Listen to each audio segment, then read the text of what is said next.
First two. And welcome, everyone, back to Scott Carpenter Park for Game 2 of this doubleheader between Colorado Club Baseball and the Colorado State Rams.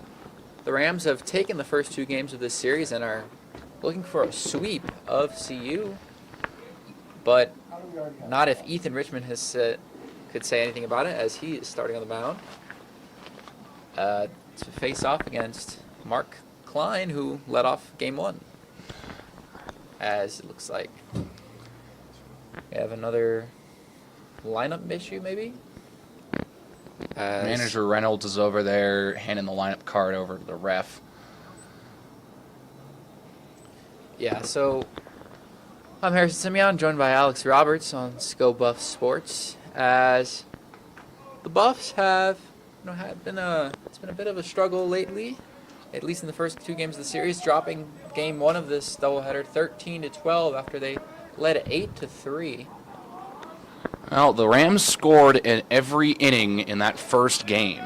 The Buffs scored in just 3 of those innings, which, yes, they had more volume, but as Jimmy Searfoss said in the last game, you take the small fish rather than the big fish. Yeah. You're more okay taking 2, 3, maybe even 1 run every inning than having a 6, 7 run inning and not scoring for the rest of the game. So Buffs just got to do a good job defensively, holding the Rams to no runs. I think that's got to be the big key in this game to try and save a chance to defend their Mid-America East or Mid-America West title. Ball popped up to Garcia, and that's out number 1 of the day. As for the Rams, we'll just go through their starting lineup here. Now it's Benjamin Roper, followed by Ryan Lay, who homered in Game 1 of this doubleheader. Edward Burton, Grayson Andra, Bennett Gregory, who started on the mound in Game 1, Trey Lindenfeld, Ned Thompson, and Jason Oakey. So you got Roper here, who he's got experience. And I think this entire Rams team, they just were able to get a lot of hits. You saw they out-hit the Buffs by a big margin as he grounds that one in the left. Yeah, that one chopped over from Roper, and he's on as the first base runner of the day. Well, that's exactly how the first game went. Roper got on base, if I'm correct. It was either Roper or Klein, and then Ryan Lay sent it out of the park into left for the first runs of the game. So he'll look for some deja vu as that one's in the dirt from Richmond. Richmond pinch hit in Game 1 of this series, so pretty much everybody's had some action that's currently on the field. That one misses outside and it'll get to the backstop. Blake Carey starting behind the plate. As Roper will head to second, and quickly a runner in scoring position for the Rams. It was a very long, winding game for Game 1 of this doubleheader. I mean, this game was supposed to start at 5, and we're at 6:23. So that one hit over to first. Garcia snags the hop and will get the second out. Runner advances to third. And here's what they got to do. They got to get Burton out. They have to. If they want to keep this, if they want to avoid letting the Rams score right out the gate again, and they need it defensively as a jolt for their defense. Richmond misses high. Yeah, it would be the first inning of today that the Rams have not scored if they're able to get this last out, but run 90 feet away, as that's Edward Burton taking that pitch, and it's 1-1. Rams still undefeated in Mid-America West Conference play. They lead this conference as that one misses. The Buffs falling to 5-3 in conference play, so definitely a much-needed win in Game 2 of this series. They'll play the Colorado School of Mines in their final home series of the year. Swing and a miss there from Burton. And those Mines games being rescheduled from a few weeks ago due to the snowstorm out here in Boulder. They had to postpone those games. We're able to fit them in next weekend here in Boulder. The 2-2 hit on the ground to second base and gets through. And that will bring across the first run of the day. RBI single from Edward Burton. Just getting past the glove of wine. And that's exactly what this Rams team has done well. Of course, they hit the home run, but they've just been hitting them in the gaps. They've gotten really good contact. They got 19 hits in the game earlier today. So the Buffs just have to really watch where these balls are going. That one hits chopped over foul down the third base line. And yeah, this series has really come down to situational hitting. I mean, the Buffs had innings with runners on second and third with nobody out, and stranded the bases loaded when they had them on with nobody out in the last game. So some missed opportunities for CU, but the Rams have made the most of their runners in scoring position, as it's 0-2 on Grayson Andra. Pinch hit in that first game, got a couple opportunities to play now in the starting lineup. Yeah, and he's made the most of those opportunities right in the heart of this lineup. The 0-2 from Richmond just tipped foul, I believe. I'm really interested to see how the wind affects this game as well. You could see the effects, but they were pretty good about not pitching during the big gusts of wind that you would see. That one kind of got to carry right at that moment and got behind him. Yeah, you would have to imagine the temperature is going to keep dropping. Well, it makes it hard for the hitters too. So there's a bit of an advantage, but also you don't want to lose control. Big gust as that one hit out to left center, and it looks like it'll get down as no one really went in for the ball. Oh my goodness. Runner will make it to third, and now Andrew's going to head for two, as he has a 2-out double, as just maybe some miscommunication. That's Walsh out there in left field, and who knows, maybe that wind is, you can really see it howling right now. It is just blazing out here, and you could see maybe that ball changed trajectory and caught Walsh off guard, or it was headed towards him and left, and like the wind almost made it stall up there. So who knows, but regardless, confusion, and it drops. Yeah, the wind's really blowing out towards left field. Gusts of over 60 miles an hour as Bennett Gregory steps in. Another man with no batting gloves. Pretty cool to see, as Oki also does, as the wind is really, really Holy gusting. cow, yeah, this is definitely, it has picked up severely in the last 5 minutes. I mean, this is, it came in short bursts as Ethan Richmond Hat loses flies hat. off. Ball gets away from Carey, but no runner advances. I mean, the wind in the first game was really coming in short bursts. It was every now and then. I mean, this has been consistent for the last minute and a half. Yeah, I mean, this morning when I was thinking about the possibility of this game with the storm, you wondered several points, maybe the chances of this umpire calling this game or stopping it at some point. But they've been able to play. They've been troopers today. Swing and a miss from Gregory. Well, and we got information that the refs actually tried to cancel the second game due to the wind and how long that first game took. But regardless, both teams wanted to play on, so we play on. 1-2 count to Gregory. Richmond steps forward and misses in the dirt. And, part of that last game, besides the amount of runs that were scored, a lot of long innings for a lot of laboring pitchers, was kind of some umpire controversy. I mean, the Colorado State coach was ejected. He's back, though, as that one foul tipped or swing and a miss, strike three. And he's out at first, as I guess it'll be a strikeout and a pass ball. Could have been a run scored by the Rams. Got lucky there. I'm telling you, he could have gone right to home. And Carey able to make the play. Keep this game at 1-0. Rams strike first. We head to the bottom of the first. You're listening to SCOA Sports.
Welcome back to Scott Carpenter Park for Game 2 of this doubleheader between CSU and CU. Connor Sorber on the mound for the Rams as we are in the bottom of the second inning. His hat flies off as He hasn't even thrown a pitch. I mean, yeah, we that's were joking crazy. around up here about, well, what's the over? What's the line for hats that fly off in the first game? The line was set at 7.5. We definitely had more of those, but I mean, with how this first inning's gone, I mean, we could see, we could possibly break into like 20 hats fly off combined through both teams. Just through the first inning, we had two guys in left had their hats come off. We had Richmond's hat come off once, and Sorber hasn't even thrown a pitch, and his hat's already off. Yeah, it's been pretty unprecedented. I don't know if I've ever seen a baseball game played like this. But anyway, Nathan Hoffman leading off for the Buffs today. Had a really solid game 1 of the series. Had a 2-out game-tying triple in the 6th inning. Well, didn't end up mattering, but still kept the game with a little bit more suspense. He's been one of the best hitters in this Buff lineup, and he's right at the top of it. Takes a ball, 2-0. And well, right before the end of the bottom of the first, we were talking about how the Rams head coach was ejected from the game. He's back in, and he wasn't ejected for the entire day. He's back coaching for the Rams for here in game 2, so you'll see him over there on the first base line. 2-1 pitch is hit into left field, and that's a leadoff single for Nathan Hoffman. Hat flies off the left field. They're just fielding it. And Hoffman's on. I mean, it's just comical at this point. It's not even like you can put it against the guys out in the field. They're making routine plays, and it's just flying off. Yeah, Got to tie that hat really tight on your head there. Yeah, at this point, they got to get some duct tape to get all these hats on their your head. head's got to be hurting at this point for it to stay on. Yeah, I mean, it's been quite an afternoon as Wine bounces this one to second, and it's bobbled by the shortstop. So Wine will reach, I guess, on an error. Ryan Lay could not make the grab, and that's going to be a hit via error for Wine. Yeah, and how about this? I wouldn't have Two been runners on to surprised. start. Yeah, a really good start for the Buffs. I mean, I wouldn't have been surprised if Wine would have beaten that out, even if it was fielded. I mean, it was such a high chopping ball. But that'll bring up Ashton Unzicker. Had a triple in the first game, but not much else. He squares the bunt and pulls back, but the ball gets to the backstop, and both runners will advance. So Hoffman and Wine on third and second, respectively. Big opportunity for the Buffs to take the lead with a hit here, as, we've talked about their missed opportunities in Game 1, or even early on. It's big for their confidence going forward. I mean, you have a series against Mines, which could be pretty evenly matched. Mines beat a team that beat CU in Air Force, and there are only 2 games of conference play. 1-0 pitch misses. And that last game against Air Force rescheduled to the first week of May, so it could prove to be important if the race comes down to 1 game.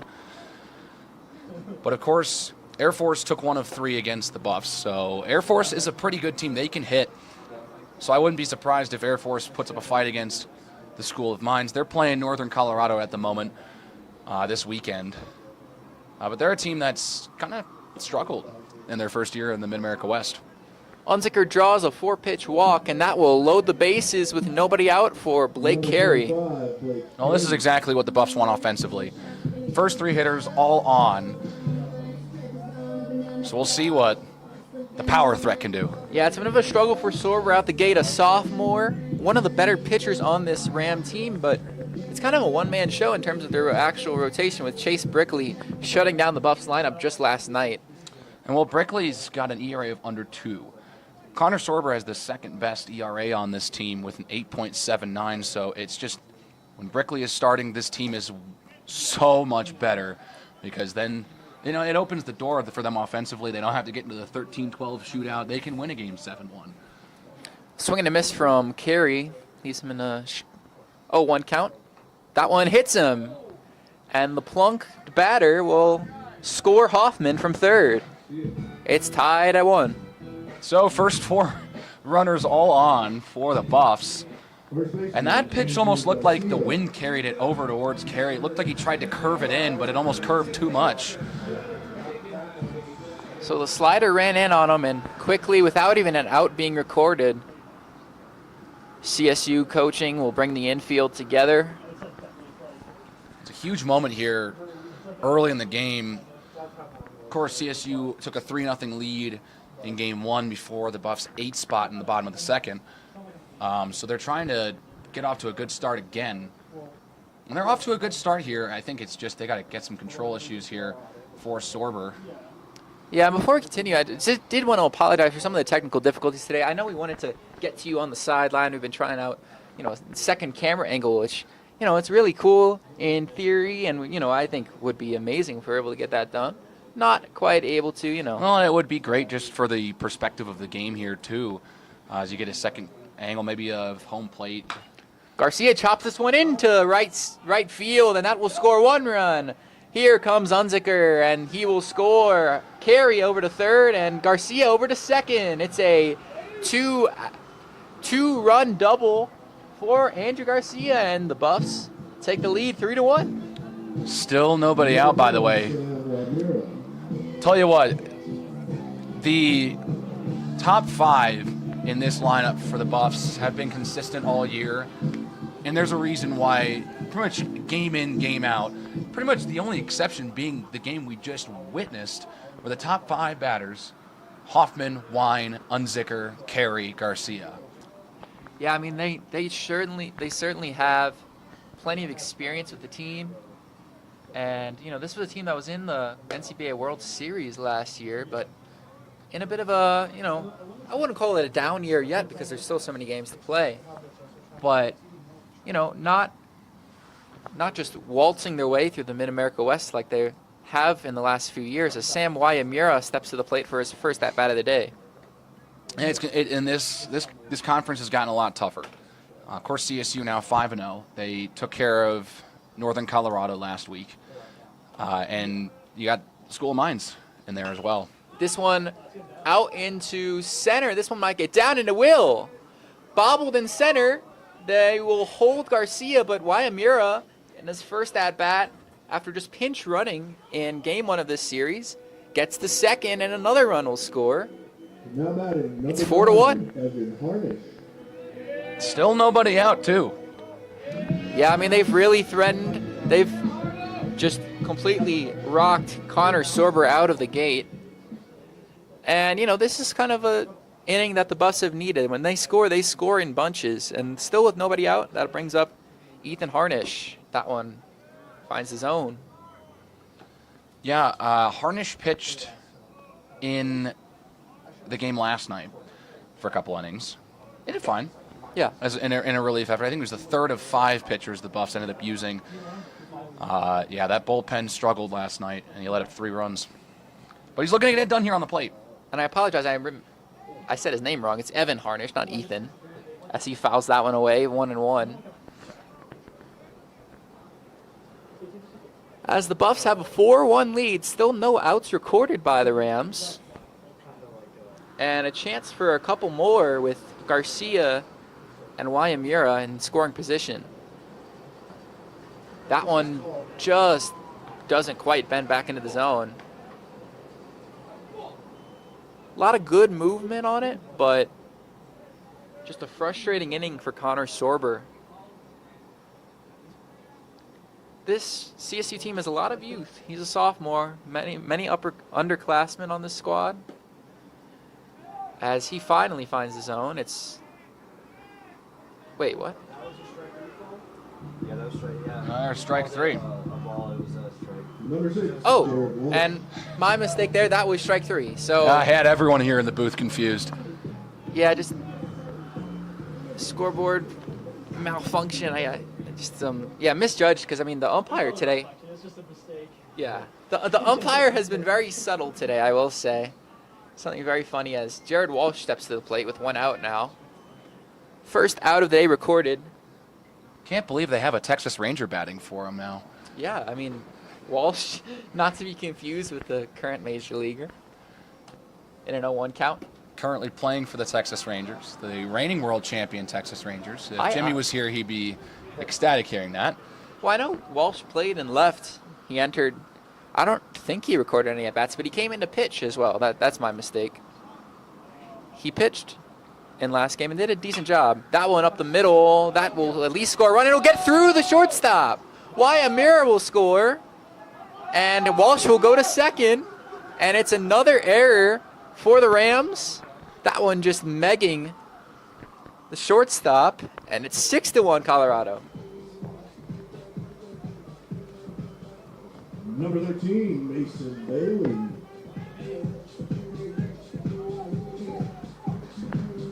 So that will bring up Mason Bailey, the last man in this Buff lineup, and it looks like, barring a double play, the Buffs will bat around in the first. Well, I'm telling you this right now. We talked about the first 5 batters on this lineup staying consistent. There's also been another consistency. Always batting in the 9 holes, Mason Bailey. He's holding it down in center field and rounded the lineup. Walsh with a big lead off a second as the 1-0 offering is in the zone. Bailey struggled a bit in the last game, but still a very solid presence in center for this team. Check on Walsh. Walsh playing in left today. Bailey in center as the runner goes, and that one's out down the right field line. First baseman looking to make a play, and he will. Ooh, falling down. Really solid play there from, that was Lindenfeld. Lindenfeld, yeah. The big boy down the first base line, getting the second out of the inning. 17, Nathan Hoffman. Holding Walsh at second. Well, he might have tripped. Regardless, falling down and making the catch. Still You look extremely cooler. Let's impressive. be real. You look cooler making a catch like that. Yeah, I mean, it's still very impressive. I mean, I know with the lights just coming on, I think the lighting can get a little weird at this time of day with the shadows and everything like that. Sun setting up the flat irons, which And- it's actually cleared up really nice. It was kind of a gloomy earlier today with the clouds and the wind, but it's kind of cleared up a little bit here. Yeah, some blue in the sky as Nathan Hoffman steps in for the second time this inning. He had a leadoff knock to start the game. Sky's blue just like Nathan Hoffman's gloves. Oh, yeah. He's got some good style. As that one hit on the ground, chopped to short, and he'll step back, and he will make the play. Close. Bang, bang play over at first, but that will retire the side after 6 Buffs come in to score. It's 6-1 Colorado as we head to the second inning. You're listening to Scoba Sports. Good start.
We're back for the top of the second inning here at Scott Carpenter Park.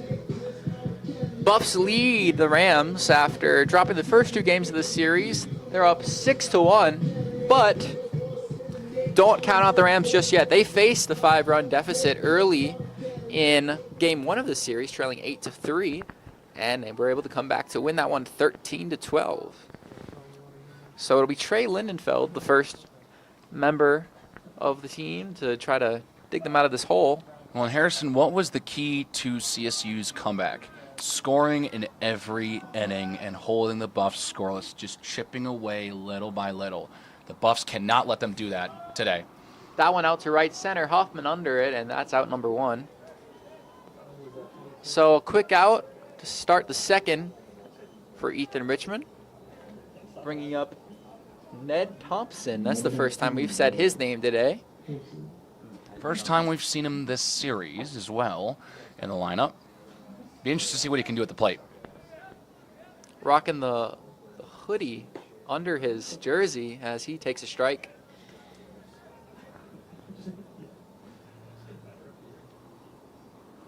Thompson batting .235 coming into the series, a junior, playing in the outfield today. Takes another strike, quickly down 0-2 to Richmond.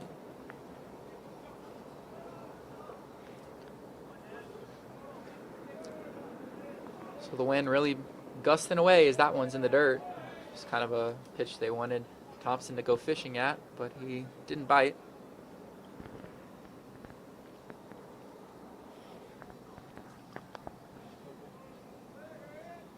The 1-2. That one smoked towards the Buffs dugout. Foul ball. Third base coach for the Rams had to do some high stepping, get out of harm's way. I always love seeing the guys, either the third base coach, first base coach, and the guys in the dugout try to get away from the ball when it's kind of heading their way. It's always fun. There's always some fun, witty banter. The 1-2 again. That one will miss outside again. I think the wind caught that one and forced Carey to have to kind of get out of his comfort zone.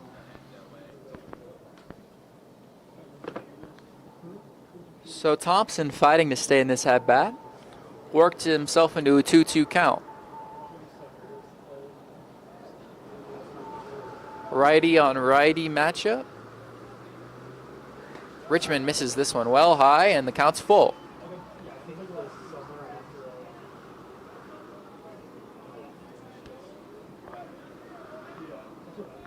Rams trailing 6-1 as the payoff pitch misses behind Thompson, and I think the wind got that one too. yeah, a wild gust comes in. Regardless, it was going to be off regardless, but yeah, the wind really made it look worse than it probably was, but I think still that pitch would have probably been a ball, considering where it went and where it ended up from the wind. So after an 0-2 count turns into a walk, Jason Oakey steps to the plate as that one is popped up on the infield. Unzicker calls it, and that is out number 2. So a first pitch out. Richmond with 2 gone now, and it'll be back to the top of the order, and it'll be another man who has a hoodie on under his jersey, and Mark Klein.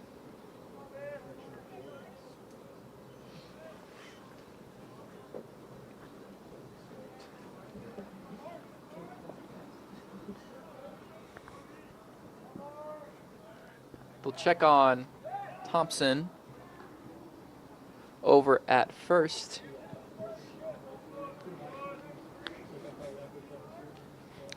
For the first pitch of this at-bat. Richmond gets that one over to short and bobbled by Wymira for a second, but the force out is made. And the first scoreless inning by the Colorado State Rams today. Very nice work defensively from the Buffs, and that's exactly how they prevented that. No errors, clean the entire way through, even letting up the base runner. They did a good job, and now they try to build on their already big lead. So Richmond relatively cruises through that one. We head to the bottom of the second. It is 6-1 Colorado.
Welcome back. We have some club baseball action ongoing here in Boulder. Colorado leads Colorado State 6-1 in the not the rubber match, but the final game of this series. And it'll set up AJ Wine stepping up to the plate with the new uniforms for Colorado. Gold with the white numbers. What did you think of them, Alex? I like the gold alternates. I think that is a good touch.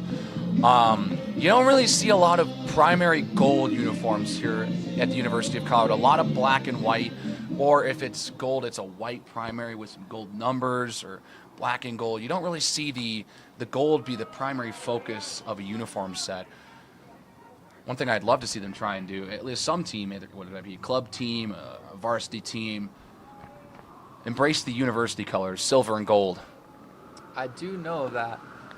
Because for those who don't know, the university colors are different than the athletic colors. The university colors here are silver and gold.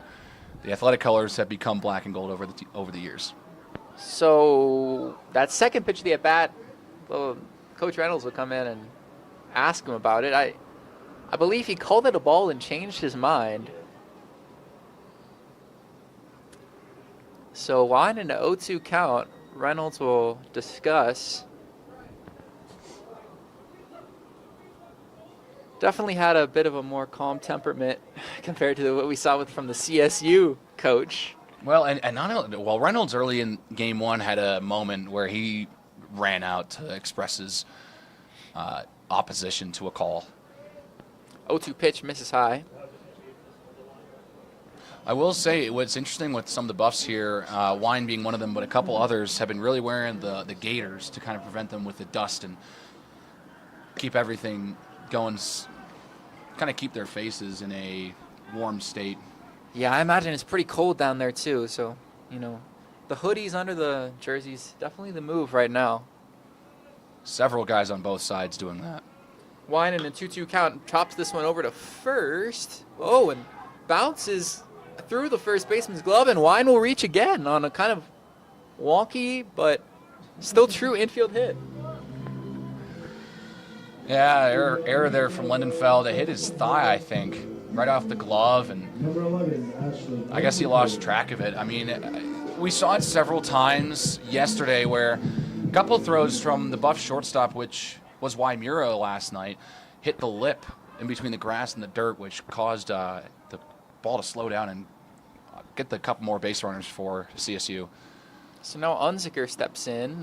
That one will miss well inside. Unzicker walked his first time up. Now we'll have a runner on first after the third error in just one full inning of work from the pitcher Sorber. 2-0 on Unzicker now.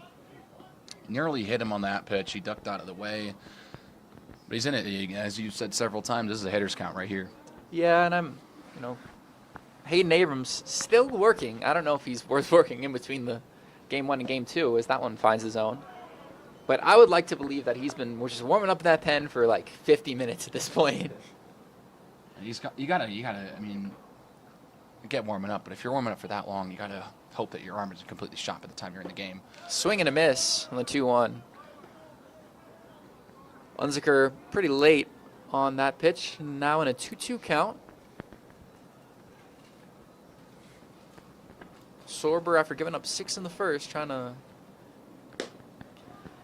retire Unzicker, but fails to there as it misses high and the count is full.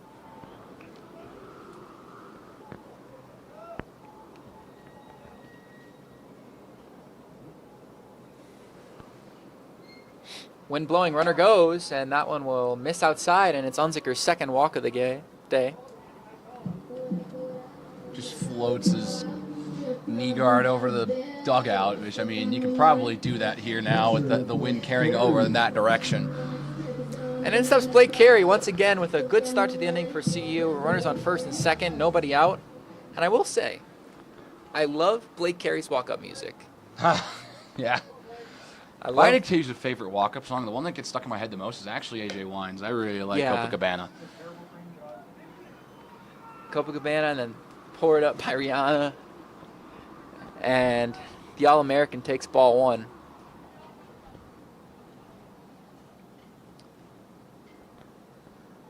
Runners on first and second. That one swirls out of the zone.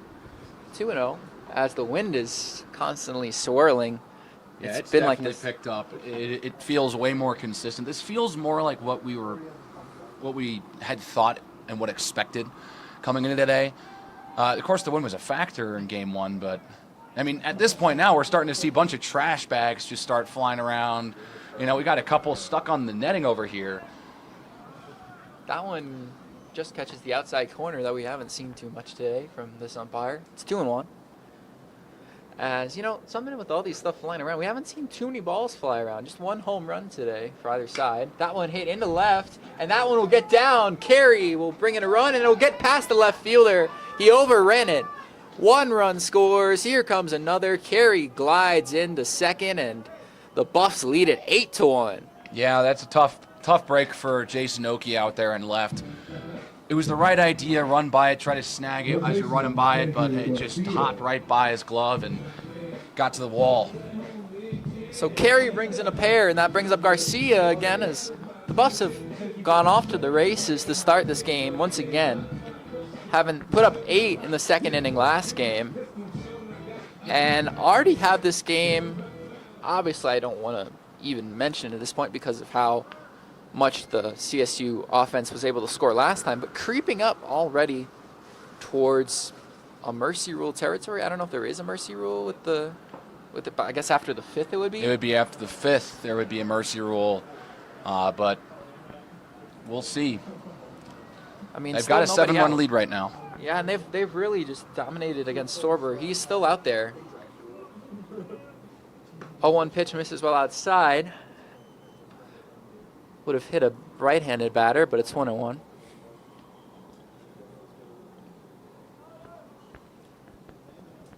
Weather getting even more chilly, and I would imagine Sorber's pretty much feeling it as that one will miss high. Garcia doubled his last time up, had a chopping ball over the first baseman's glove. First baseman was playing pretty in on that last hit and just got over his head. That one misses inside, and Carey will jog over to third. 3-1 now.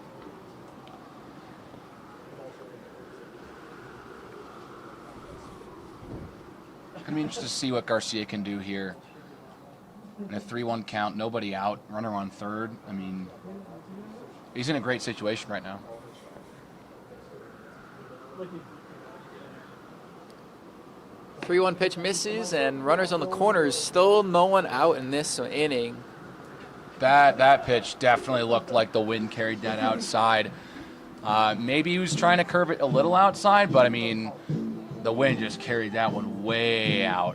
As CSU will have another meeting at the infield. It might be the end of the day for Connor Sorber. It looks like it will be, as it looks like it'll be Hayden Abrams finally getting his chance on the mound after just 8 runs given up, potentially 10 with 2 runners on still.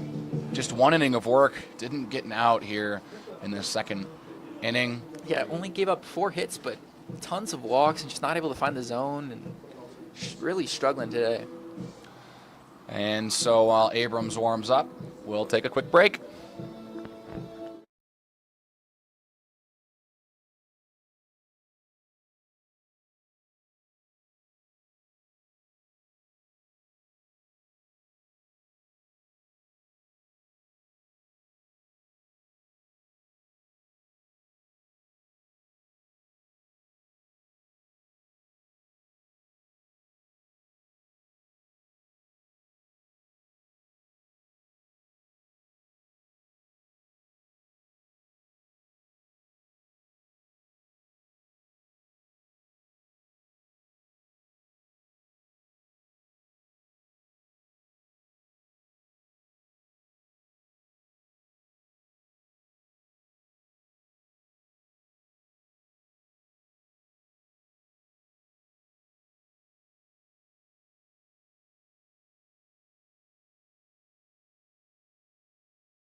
Well, we're back, and Abrams just finishing up his warm-up, looking to clean things up as the Buffs have rolled through the first inning and change of this one.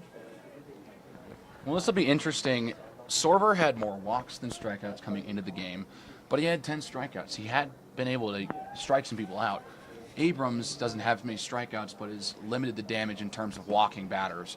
So I think this is exactly who the Rams want at the mound right now. He hasn't pitched a whole ton, but he's played. This will be the 5th appearance for Abrams this season, and he's got a win on his record here.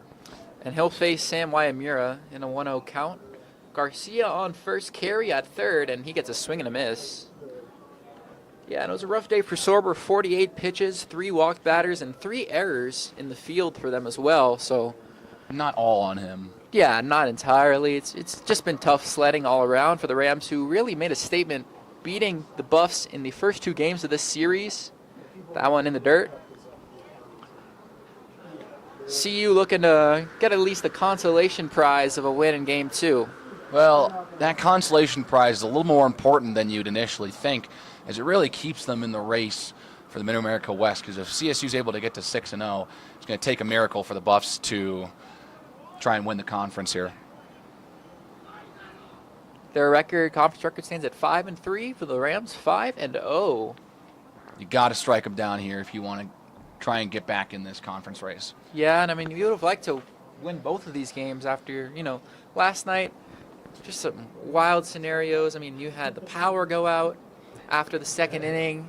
We weren't able to broadcast that game due to a bunch of technical difficulties as the count runs full on Wyamura.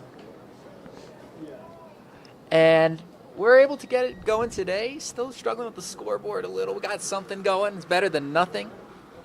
It's Helvetica, but it's better than, what we had last game for sure. And everything's going as Garcia goes for second, and well, the while it might be ball's basic, you'll at least know what's going on. It's the bottom of the second right now, and the Buffs are up 8-1. Yeah, that is true. I mean, I think that's the most important thing for people. It doesn't matter. It doesn't have to look pretty. Yeah. Gets the job done as Wyamura stays alive. Garcia might be going again on this full count pitch, as he takes a little bit of a long step into the batter's box. Pretty deliberate routine as the 3-2 pitch is chopped into left field. Wyamura with another base hit for these Buffs, and it's 9-1 now. Still with nobody out. I really like what Wyamura's been able to do. He was able to work a double the last time he was up. So I mean, I'm really liking what this team's doing offensively right now. They're capitalizing, and frankly, a lot of the breaks that the Rams got in Game 1 are breaking for the Buffs right now. Yeah, and I mean, he's got a double and single halfway through the cycle. I know we've seen a cycle this year from CU. That one into right field. Garcia chugging around, and the ball gets by the right fielder. Another error as another run's coming home. Wyamura will score, and it's 11-1. Well, there you go. We're in Mercy Rule territory, but we got a couple more innings to go. Plenty. But as it stands right now, the Rams need to score runs to keep the game going. Evan Harnish. And there's still no outs. Yeah, Evan Harnish coming through. As that'll bring up Walsh, and yeah, still nobody out. Still a runner in score position. Abrams has been rattled by the Buff hitters today. Got to say, I'm really happy with what Harnish was able to do. Yeah. Got his first hit. I don't remember if he got a hit. He got a hit the first time he was up, but if not, those are his first hits and his first RBIs of the season. Yeah, I mean I believe he reached on an error. Harnish did his last time up. So, but able to get that one right through the infield back-to-back times for opposite sides of the infield. The ball bounced right through. As Walsh takes a second ball, 2-0. And this is where you start to wonder, where in the world was this in Game 1? But then again, it has been only 2 innings. They've just been able to hit very well. I mean, you would imagine there has to be something, like just something in the air, in the water last night with how much they've been able to score this year for CU. I mean, just scoring one run. I mean, think that says more about Chase Brickley than anything else. yeah, honestly. Picking up 16 Ks. I mean, the Buffs were swinging at everything.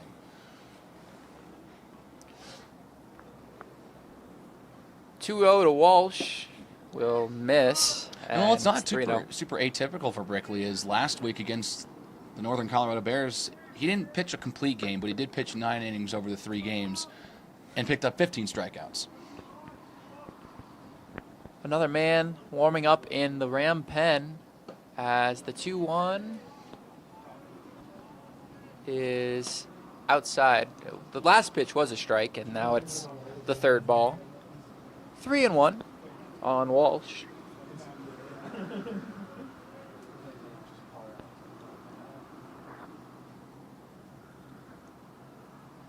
And that'll miss outside. Walsh draws the walk. And look at that.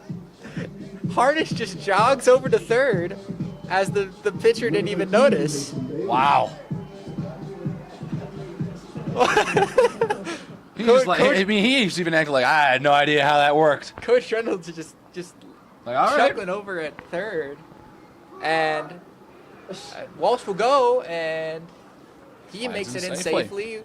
Harnish thought about heading for home. Getting real aggressive on the base pass right now. Well, you got Bailey up right now. I mean, you got Harnish at third. You got Walsh at second. I mean, there's more damage to be done. Got to make sure that this thing ends in 5. Everything going the Buffs' way as Bailey hits this one out to center, shallow center. He's coming in and it'll drop. Another run will score. Ball bobbled again, and Bailey makes it to second as no one was covering the bag. So Bailey gets a blooper. Really everything going the Buffs' way right now. It's 12-1. And we're back to Nathan Hoffman, who has his third at-bat of the day with nobody out in the second inning. The Buffs have batted around with nobody out.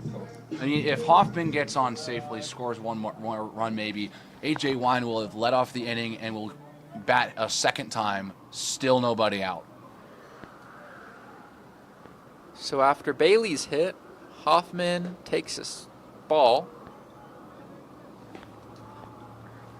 CU just rolling through so far. I mean, I keep saying that, but it keeps happening. They lead 12-1 as Hoffman will take that one in the dirt, but they'll hold Harnish over at, or that's Walsh over at third. Bailey at second. Yeah, Bailey's the second. Still, they've been able to get runners in scoring position with ease. And they've had 6 runs in each of the last 2 innings, threatening for more here. Hoffman chops that one foul. Wine bare hands that as Yeah. it runs right over to him, he throws it right back to Abrams. Can I say, I absolutely love Nathan Hoffman's gloves, really representing my favorite CU color, sky blue. Oh, yeah, absolutely. And, we've seen orange bats. We've seen some wild colors. We've seen plenty of it. But, Not being serious. My Yeah, favorite CU color, sky blue. I mean, you see. Those unis in the 80s when they looked like UCLA? they Oh, you thought I was joking. Oh, I thought, yeah. I 1,000% Oh, no, thought you sky were blue was joking. actually a color in the color scheme in the mid-'80s for a couple of years. The Buffs football team uniforms looked like they were straight out of UCLA. I would like to look that up. I mean, you can right here in the booth as Hoffman draws the walk to load the bases. And I'm being serious. Oh, wow. That is Sky blue primary uniforms. My favorite CU color. That is something else. I've never seen that. I'm not a CU historical junkie. I am an out-of-state student. Well, see, to be fair, I'm part of the band, and that's something we talk about as a big running joke in the band. Everyone's favorite color is sky blue. So Wine steps in and takes a ball, but then we'll get a new bat from the dugout. I will say, Well, you could look back at them and be like, yeah, it was a bad decision. Not nearly as ugly as the throwback uniforms back in like the late 2000s. I have not seen those either. With they almost looked like practice jerseys and the really ugly like horn for a helmet. Those were horrible. It's one of the worst college football uniforms of all time. I mean, the jerseys look like practice jerseys. Yeah, like the numbers, like it's basically see-through. You can see the pads. It's really ugly. I mean, our practice unis now are better than those. Exactly. I don't know why. I don't know who gave the green light to those, but they really shouldn't have. Corners in as the 1-1 to Wine is in the dirt. 2-1. Runners holding. As the Buffs have maybe letting some anger out on the Rams right now in terms of just pure production. When you think about... I mean, they've already scored as many runs last game as they have now. That is a crazy, crazy thought, especially only with 7 hits. But back on the topic of odd color schemes, I mean, I actually will say I actually really like when the Rams bust out the old Aggies colors, the green and orange. I did like when they did the Colorado flag uniforms this year too on the football team. That one smoked down the right field line, but it'll curl foul. Colorado's got some good unis. State of Colorado's got some good unis. Well, then don't forget about Air Force. I mean, that's a military school. They always got some good uniforms there too. So. Yeah, I always love blue and silver and anything. So, Air Force, pretty cool, and I like the Rams. Their jerseys here today as Wine's in a full count. They were rocking some green and gold jerseys. That one smoked, and that one is a foul ball. Runners going around as it looks to be a foul ball. It is foul. It looks like it is. Yeah, very nonchalant today. Yeah, Manager Reynolds really wanted to be. Yeah. Hey, get expressive out there. Yeah. Let us know what it is. Everyone's just getting confused.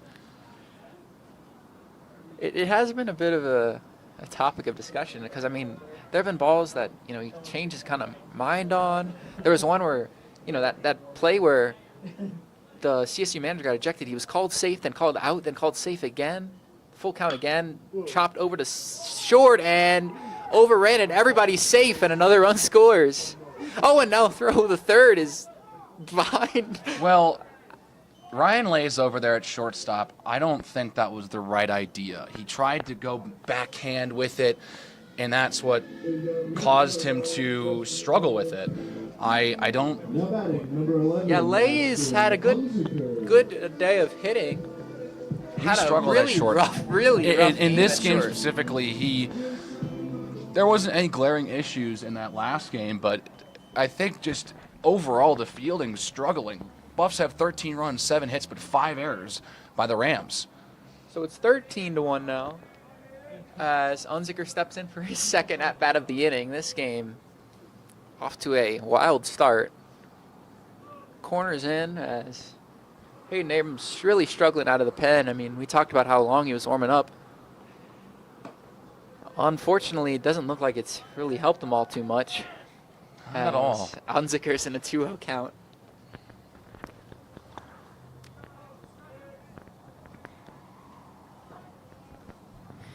Abrams sets and fires. Base is still loaded. That one smoked out to left center. That one carrying and gone. It's a grand salami for Ashton Unzicker. And we have a 17-1 ball game. I mean, he got all of that one and sent it way out in left center. I mean, that had some real carry. That got out, no doubt. Unzicker hit a home run in San Diego the first week of the season, his first home run here in Boulder. And it looks like it'll be all she wrote for Hayden Abrams as the exclamation point from Unzicker puts the Buffs up. Wait, 17-1. You are right. The scoreboard can't fit double-digit runs. Buffs have now scored 11 in this second inning. So they will automatically have, at least in the scoreboard. I mean, you look at it. There's still no outs. They've scored 11 runs. This is unbelievable. 11 runs in the inning, and it looks like the new pitcher who will try to just do something about this will be freshman Hunter Lampson, number 29, as a grand slam from Ashton Unzicker, his second home run of the year, has the Buffs out to a unbelievable lead right now.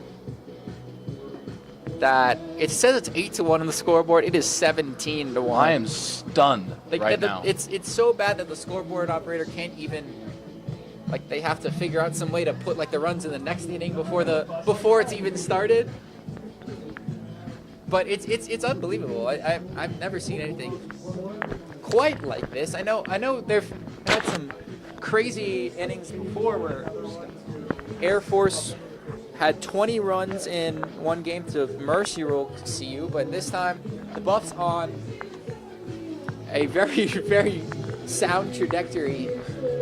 I know you're struggling to figure this out. Can you walk me through this process right now? I cannot. I'm so lost. It makes no sense. There you have it.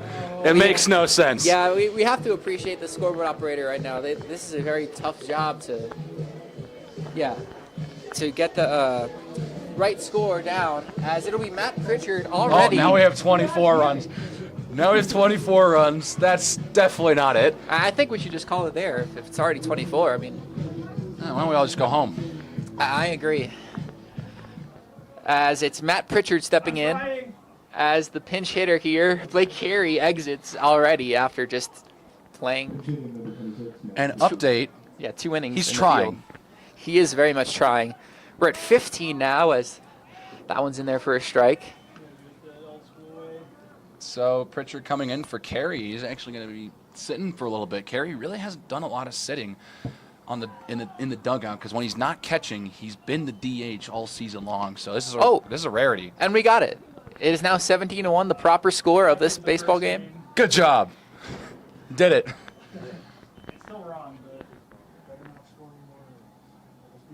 That one chopped over to third from Pritchard, and mercifully, that is the first out of the inning. To think about how A.J. Wine and Ashton Unzicker batted twice before the Rams were able to record an out. Yeah, really. It's just rough.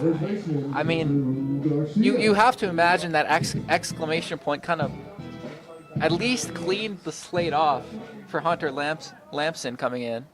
I mean, that's kind of where you want to put a pitcher in relief. Just kind of give him a clean slate.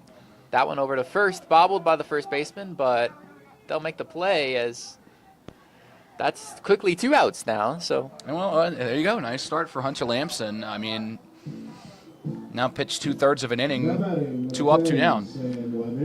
Pretty sure that we went about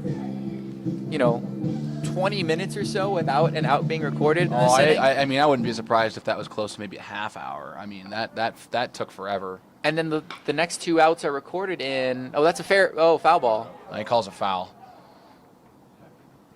Ryan Well, hopefully Mira. that was good enough for Manager Reynolds. That was emphatic enough on the sign, and Yeah. hopefully he won't complain this time around. So Wyatt Mira in a 1-0-1 count, as it was like 20 to 30 minutes between when that first out was recorded, and then between the first and second out, it was like 20 seconds. Wyatt Mira swings and misses. So Lampson, the freshman, with an 18.7 ERA, or 6.6 ERA coming into today. Looking pretty solid out of the pen. That one fouled back. Yeah, I actually really like what I've seen from him. He's drawn 2 pretty easy plays, drawn a nice throw from third to first. You get the first out, and then the second one, a little short one to first. I mean, he's done a good job in relief. It's just unfortunate his team's down so much. The 0-2 is in the dirt, as the Rams are hoping to just stop the copious amounts of bleeding that this inning has produced outside.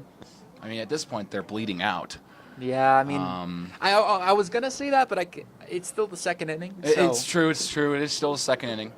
Still some baseball left to play.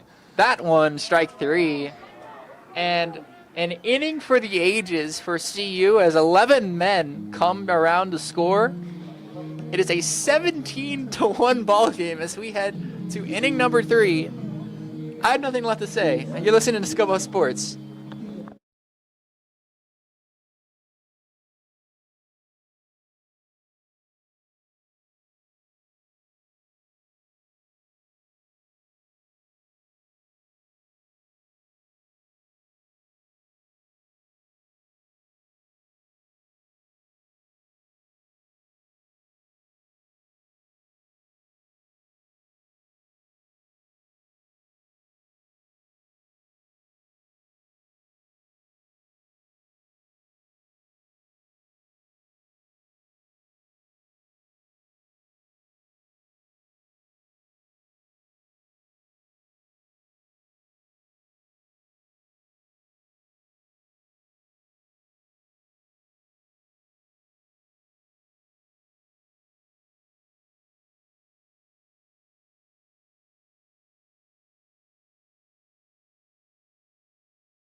Welcome back, everyone, to Scott Carpenter Park here on a beautiful evening in Boulder, Colorado.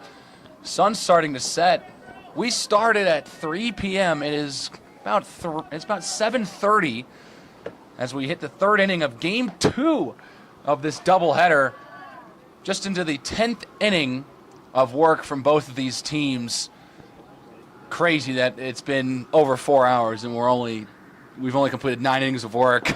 Yeah, we had such a crazy last inning as another hat flies off as Richmond's hat just flying. Unzicker's having to field it over there like it's a ground ball. But we had such a crazy inning that the scoreboard had to add 2 runs to the first inning to make the score work. As it was 11 runs scored by CU. 8 and 9 right now. The Buffs scored 6 in the first and 11 in the second. As Ethan Richmond he got more than enough time to rest with his arm. Heads back up to the mound.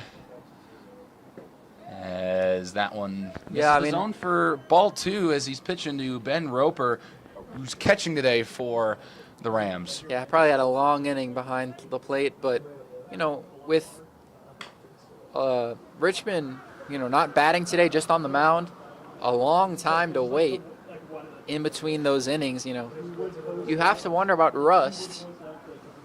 And you almost kind of sitting there in the dugout, you're just sitting there like, okay, I mean, this is awesome, but like I kind of want to go back out there. I kind of want to go pitch again. Especially when it's this cold. Kind of tired of just sitting and doing nothing. But, when it comes to Richmond, I mean, like, talk about insurance. I mean, he's got nothing to worry about right now. Yeah, I mean, you can pretty much pitch free and easy, but you can't get too crazy because this Ram team can score in a hurry. That one lined into center. Bailey's hat's off.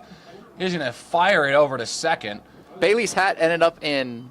It almost looked like he was going to go try and grab his hat before the ball. Yeah, he was rolling in the direction he was running. Yeah, and Walsh's hat ended up way back to near the warning track.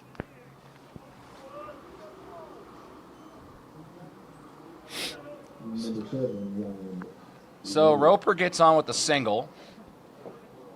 With Ryan late a hit. He's the guy who has the home run for the Rams on his first plate appearance of the day.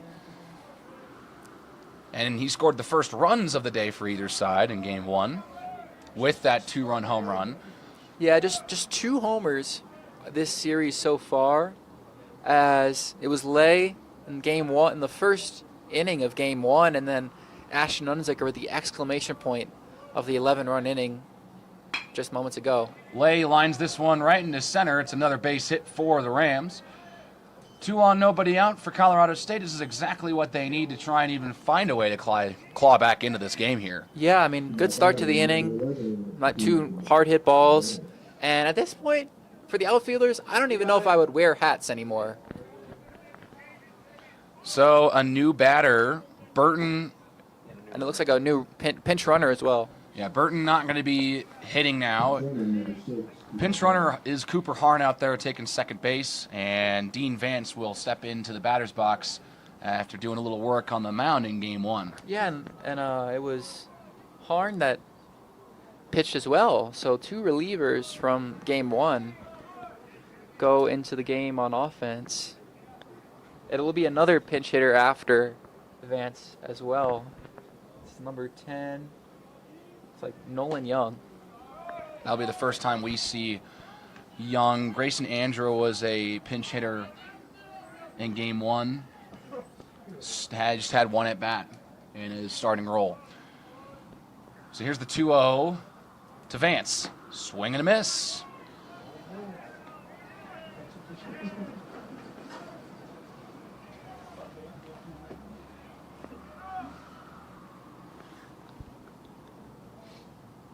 One on the way.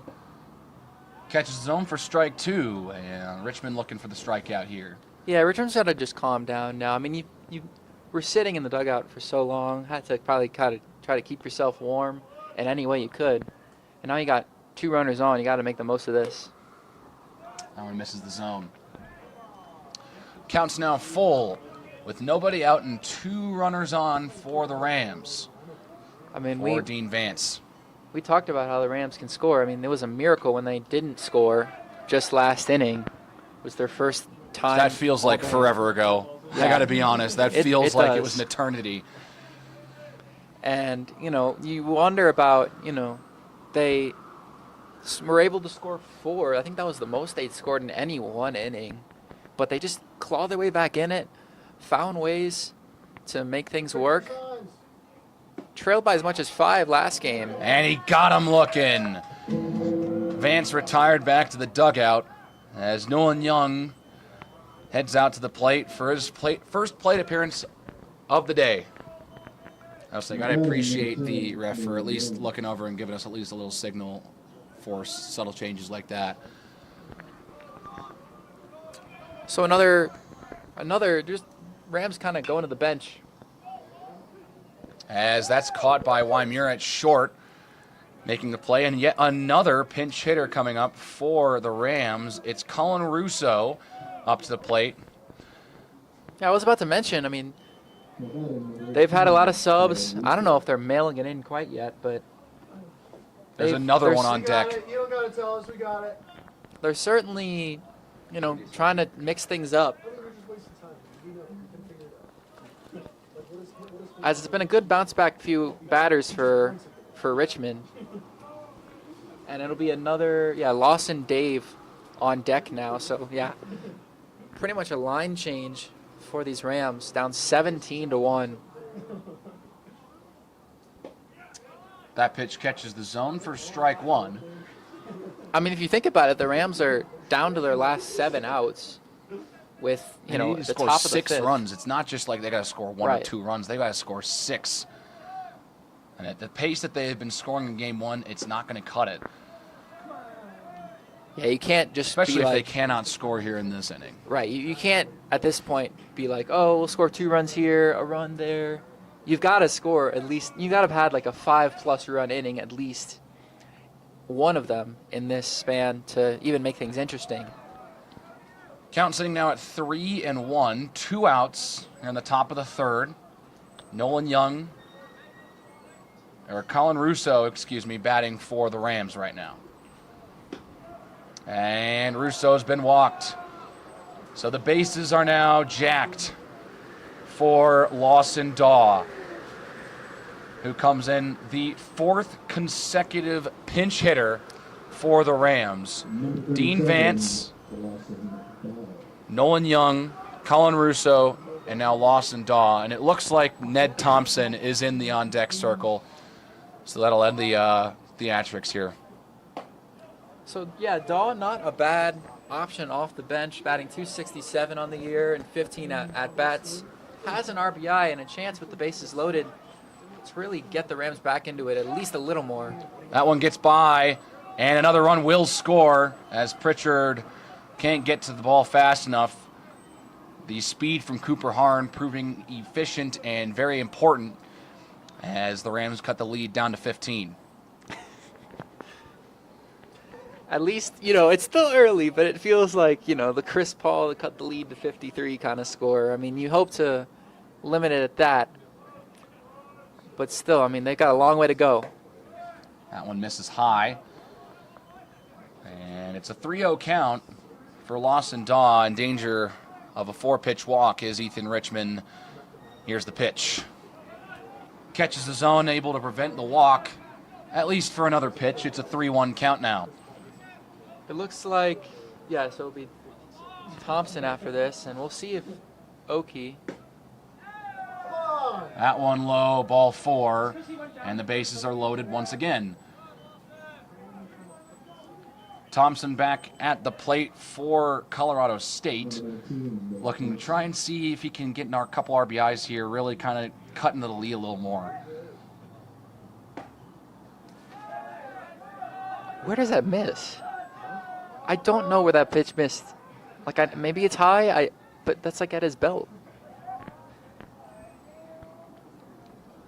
The 1-0 gets down. Pritchard looking up. No one's going to risk it, especially since there are 2 outs. With 2 outs, I would risk it, to be honest with you. It didn't seem like it got away from Pritchard far enough. You're down 15, you got to take some risk at some point. You can't just, go out there and play like it's a 0-0 game. That pitch high and away. It's another 3-0 count for Ethan Richmond, trying to finish off this 3rd inning. Looks like there was someone working in the Buffs bullpen. We'll see if that happens, if the walk happens here. Right down Broadway for strike 1. We'll see if Thompson works the walk to bring home another run. And it gets behind Pritchard. A run will score. Off the walk, it's now 17-3. And that'll be it for Richmond. Still a fine day. Not leaving. You really can't complain. Yeah, I can't complain when you scored this much. You finally got a scoreless inning out of them, at least. With how things are going. Maybe this might not be it. He just bringing the infield in to just calm him down a little bit. You've got to imagine he's telling them, hey, I know we're up 14, but we can't play like we're up 14, or we're going to be up 10, and then we're going to be up 6, and then we're going to be up 4, and then just like that, it's a tie game or something. Crazy, stranger things have happened. Well, maybe not actually, but I've seen some strange things. Guess what I'm about to say? Another pinch hitter. Pinch hitter. It's Jonathan Kochenauer.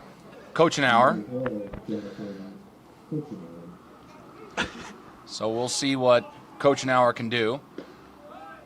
And I really like, he's got the long flowing hair in the wind today. He's got to appreciate that. It actually makes it a bit more theatrical, if you will, fit for cinema. So Richmond's staying in. Rocking the hoodie on as well. It's a 2-0 count now. Richmond's still in there for the Buffs. Pitching to the freshman, Jonathan Kochenauer, who has just 3 at-bats so far this season. Yeah, now with Kochenauer entering, just one upperclassman in this Ram lineup, that being Ned Thompson, who just drew the walk. And stands at first base right now. That pitch wild, gets to the backstop. Everyone's going to run and advance a base. Sliding in is Colin Russo. It's now 17-4. So at Another least halfway there to preventing the mercy rule. Yeah, I was about to mention, you've got to imagine you're not feeling too crazy, especially if you get a cross. Like, you get one more hit, you're a couple runs away from preventing this game from ending in the 5th. which at this point in the day, I kind of would rather. That pitch catches the zone. Now the count's all full at 3-2 with 2 outs. Runners at second and third. I think that was strike 3. Was it? That's 3. That's it. 3 strikes. You're out. That's the end of the inning. So we made Richmond's the call going to end up. Everyone no again idea. was confused. Scoreboard's all wrong. Ref knows what's going on. 3 strikes. Coach an hour's out. He strikes out looking. And I think the manager for the Rams are now a bit unhappy that we decided what happened with that last pitch. I mean, I don't really know what happened. I don't. To be remember fair, the what stands are count it pretty was. empty. I mean, our voices will probably carry pretty far. I mean, all right. So yeah, we head to the 4th, I guess. We're heading to the bottom of the third. Or third, Rams right. get 3. They cut the lead down to 13. Buffs trying to get back to that 16-run lead. We'll be right back.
Now stepping up to the plate is Evan Harnish, who will lead off the bottom of the third for the Buffaloes.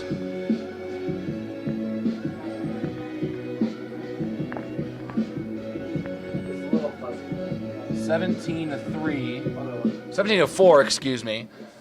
Harnish stepping up to the plate for Colorado as the ref gives a signal to the Buffs dugout.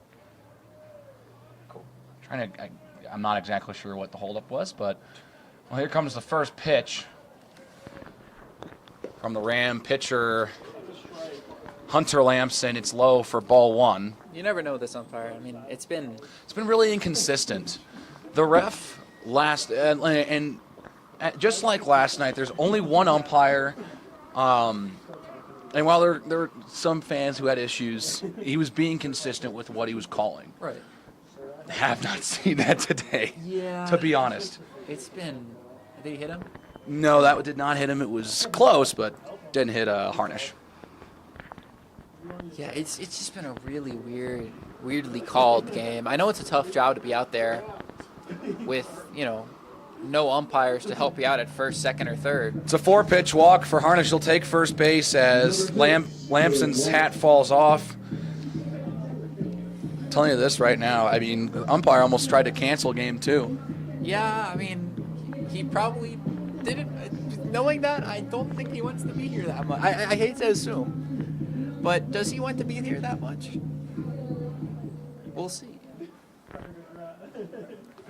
I don't want to say. I don't want to say it too loud. Well, and I know the conditions aren't great, and it stinks because this week in Boulder was beautiful. It was warming up. Like yesterday was in the 70s. Yeah, yesterday. I mean, so nice yesterday. I was walking around campus like it was in Wonderland. Like everyone was outside.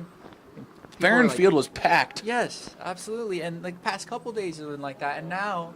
Dude, when we get into March, Farron Field gets packed when it's 60 degrees. Right, the elements have just not liked baseball in recent weeks. I mean, you had the snow out games, and now the crazy wind. Well, I think what's interesting is, and that's I'm a senior. I've been here for 4 years, and as someone who's from out of state, I've kind of picked up on the trends. The weather's really unpredictable out here. It seems, it can be 70 one day, it can drop down to the 40s the next day, which is exactly what we're experiencing right now. It could be in I actually remember, I think it was the first Labor Day I was around here. It was around the 80s, and the next day it snowed. Just your average September afternoon. And this is Labor Day. This is like the heart of summer. It was crazy. As if 2020 didn't get more crazy, as this one's popped up in the left and caught out in left field. We've seen a couple of those drop today on both sides. Mason Bailey. It's The wind has been fooling the fielders today. For some reason, I know that may have just been me. I'm a little bit farther back in the press box. I thought that was fouled back, and then ended up in left field. I was like, what the hell happened? So, it's maybe it's the wind, maybe it's me, maybe it's both. Maybe you should get some glasses. That's what I think. Yeah, maybe depth perception. I don't know. Tell you what, I tested this out last night. I took my glasses off. I could barely even tell you what numbers are on the scoreboard right now. I think I'm actually going to, I don't know. Well, if you ever lose them, just know right now it's a lot to a little. I think that's kind of what you need to know. But I could still read the roster on my laptop here. Very nearsighted. Yeah. So the glasses are very helpful for me reading the things on the field and letting you guys know what's going on. Because I think that's kind of important in this scenario. Just a little bit. Yeah, that's fair.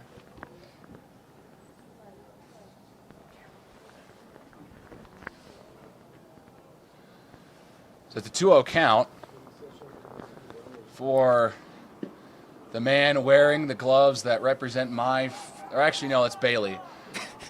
That's the next batter. The man that isn't light blue, unfortunately. The man's whose gloves that I ever loved so much, Nathan Hoffman, my favorite CU color. Deck.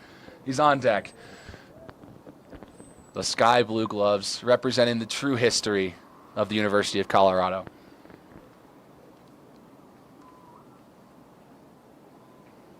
Two-one is well inside. Bailey hops out of the way. It's a 3-1 count, and Lampson in danger of walking 2 consecutive batters to start the inning. There is one out. Oh, Walsh was out. Walsh went out. Yeah, Harnish flew is at out. first. Good point. Full count, though. 3 balls and 2 strikes to Mason Bailey. Yeah, Bailey took a step towards first. I don't, with this zone today, you never know. It looked like a strike to us, but maybe to Bailey saw something different. The full count pitch, Whoa. way high, ducks out of the way. And Bailey's been walked. So 2 base runners, both via walk. And here comes Nathan Hoffman. 17, There's those batting gloves. There they are. Again, representing the true history of CU. Have you ever seen 17 runs scored in a game with 8 hits? I don't know if I've ever seen that. I'm just kinda processing I've seen that. 17 runs before, but I don't know about 17 runs and 8 hits. Well, even if you count all the errors, I mean, that's still only 13 hits. Yeah. I mean, I've probably seen that. 17 on 13, but 1 on 8? And if you hit a home run here, you have 20 and you have 9 hits. Because of just it's been so many walks and errors I think everything. part of that, of course, the errors you can partially blame on the wind. I think you can also partially blame that stat line on the wind as well, with a couple of these pitches just going wild and kind of losing control. Some of these pitchers who just lost control. It's just the elements right now are really against the fielders. As Hoffman sends this into left center or right center, it's caught. 2 outs. Digging for third is Harnish, able to get there. Yeah, that one I thought was kind of coast towards the gap a little bit more, but then it's the wind heading carrying in that direction. It's just unpredictable. You can see the way the wind is blowing in the netting right now. You can see the waves of the wind. The wind is really howling tonight. You could probably, if you count on one hand how many times we've said wind in between these two broadcasts, we probably have a lot of money.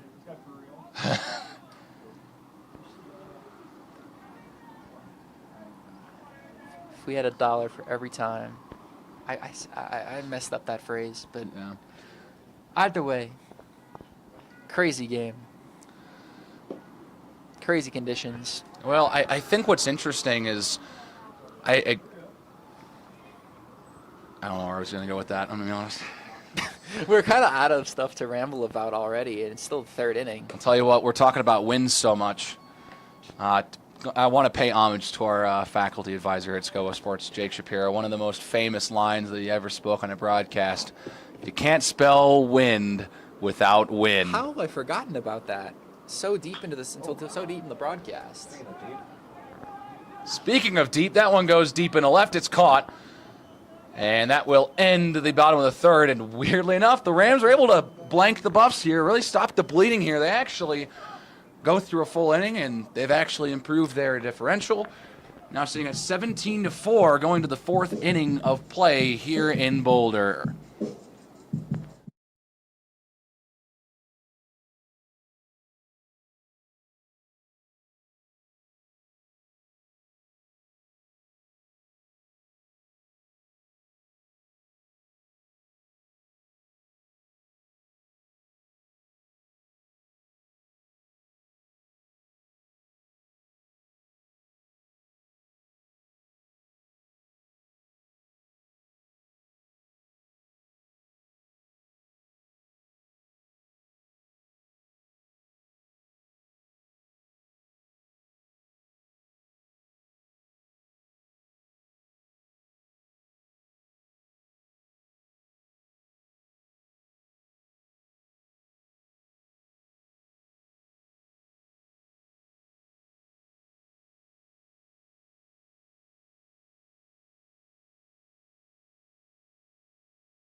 Welcome back, everyone, to beautiful Boulder, Colorado, as the sun is officially set on this Saturday evening. Bottom of the fourth of action coming up. Top fourth, excuse me. Alex Davis, the new pitcher for the Colorado Buffaloes. His first appearance of the weekend. Yeah, I mean, we've seen a lot of Alex Davis through the years. Wanted to mention he is a supporter of the SCOA Sports Club on our social medias. He's a really solid relief pitcher at this point in his Buffs career. Did get some starts last season. Tried to work himself into the rotation. Not quite able to, at least at this point. And he comes in after Richmond threw 59 pitches in his 4 earned run appearance.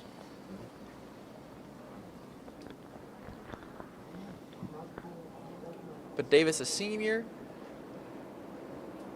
As the first batter he faces in Klein, it's a 4-pitch walk. At this point, you're kind of hoping that, and already a call for time. Well, I mean, and you got to start thinking, look, the wind is just getting away from these pitchers, especially for the Rams. You look at a lot of those runs, and as few as hits as they've got, they've walked on both sides. There's been a lot of walks today. Yeah, which have resulted in so many more runs for the Buffs here. At this point, I know the game ain't over. I know the Rams can hit, but you gotta start about thinking of pitching to contact at some point. I mean, I know it's been hard to find the zone all around, and the zone has been very weirdly called. It's been fluctuating. Yeah, but you've got to imagine. I mean, the old saying that Jimmy loves to bring up is to just throw strikes, and it's easier said than done. But I think it was Alex. That was right there in the middle. I think it was Alex who while we were up here, he had helped us run some of the scoreboard when he wasn't pitching. was I it think Preston T? it was Preston as well, but I think Alex was around here as well last season. Okay. But I know one thing he said that he hates as a pitcher is when people tell him to just throw strikes. Well, I hope he hasn't, because he's thrown 6 straight balls to open his appearance. There it is. I think he heard you. Yeah, I mean, that last pitch, I have no idea where it missed. It's been a very long day, especially for this umpire. As there's he might be hearing me. That's a swing and a miss. It's Cooper Harn batting in place of Ben Roper, as the only 3 batters on this Rams lineup now who are still in from the starting lineup. As that one gets through to center field, Klein is going to get to third, and that one gets by and out of play. And so Klein's going to score. Mark Klein steals second, third, and home. I mean, that's an error. And, yeah, tough break. But, I mean, we talked about, you're down. It was 17-1. You've got to take some risks if you want to come back into it. And, you go for the steal. You get aggressive on the base pass. And things happen. I mean, there's been plenty of errors to go around between both teams. And, that one results in a run.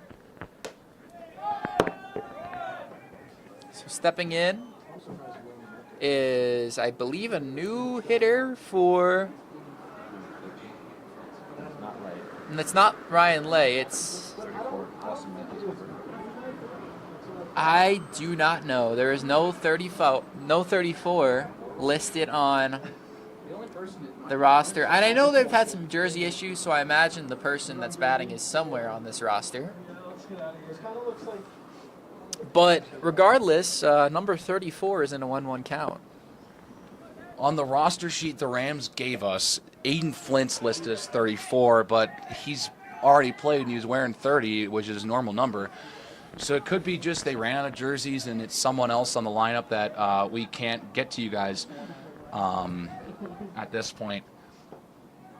And on that stolen base that ended up turning into a run, I believe Davis struck out. It was Cooper Harn. It was a strike. Yeah, so... Even though I didn't see the umpire signal it. So, well, it looks like it's going to count as a strikeout for Davis.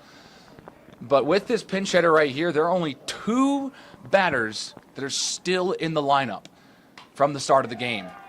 Klein and Thompson. We've had replacement hitters the rest of the way. Cooper Harn, the pinch hitter you see before you, Dean Vance, Nolan Young, Colin Russo, Lawson Daw, and Jonathan Kochenauer. I mean, they're trying everyone at this point. I mean, Ram dugout kind of coming alive here. I mean, I could know be they're down 12. The but only player damn. that we have not seen at all is Derek Wells, who wears 17. It could be Wells. Is that it? I mean, that would. Have I we think he's seen- the only person we have not seen today. Have you seen Riker Poblaski? Maybe, I don't know. but he would be the Not only other today. option. And considering the amount of plate appearances Poblaski has, I might not think so. So it might actually be Derek Wells there for the Rams wearing 34. It could be. It could not be. It could be Poblaski. It could be Wells. Not sure. As Are you trying to play He 7 steals innings? second. Let's go.